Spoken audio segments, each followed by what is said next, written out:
The last flight of Flight 22, July the 1967, a warm summer morning in the skies over North Carolina.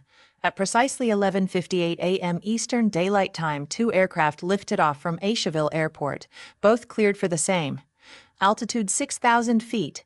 Neither would ever reach their destination. The last flight of Flight 22.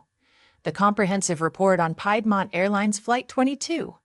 Piedmont Airlines Flight 22, a Boeing 727. 22, registration N600A65E, departed Asheville en route to Roanoke, Virginia. On board were 79 people, 74 passengers, and 5 crew. Operating under instrument flight rules, the flight was routine, smooth, and short. Or so it seemed at nearly the same time. A Cessna 310, registration N3121 CES, also left Asheville. On board were 3 people, including its pilot, Charles E. Campbell, a former U.S. Air Force officer. The Cessna 2 was cleared to climb to 6,000 feet also, under IFR clearance. Unbeknownst to either cockpit, their paths were on a collision course. The Boeing 727 flew northeast, the Cessna heading roughly west or northwest.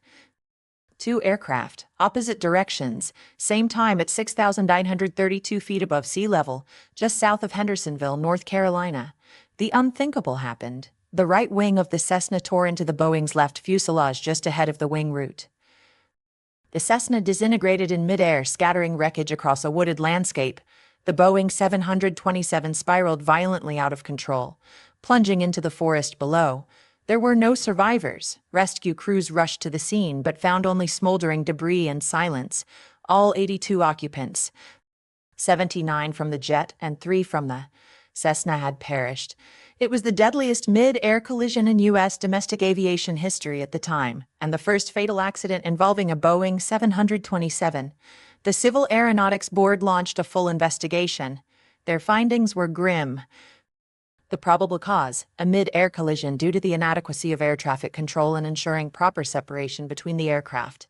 Under IFR, several critical failures emerged. The Cessna was mistakenly cleared to the same altitude as Flight 22 without any vertical separation ensured. Radar systems in the mountainous terrain were limited in range and resolution. At the time, no automated conflict alert system existed. Controllers relied heavily on visual separation and manual observation. Both aircraft, though legally cleared, were placed on a fatal path due to coordination errors. The tragedy of Flight 22 triggered major changes in air traffic control procedures across the United States. Stricter protocols for IFR separation were implemented. Radar training and coverage received renewed emphasis. And in the 1980s, the traffic collision avoidance system was developed and adopted to prevent such catastrophes from happening again. Among the 82 lives lost were 2 off-duty Piedmont pilots in cockpit jump seats, family on summer travel, and a number of business professionals returning home. Pilot Charles E. Campbell, once a serviceman of the skies, met his end in the very air he once commanded. In the forests near Hendersonville, a memorial now stands, silent, solemn, enduring. The tragedy of Piedmont Flight 22 remains etched into local memory as one of the region's darkest days. The skies may look clear, but history teaches us safety is no accident.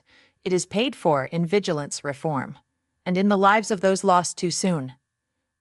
Dedicated to the 82 souls aboard Piedmont Airlines Flight 22 and Cessna N3121's July the 19th, 1967.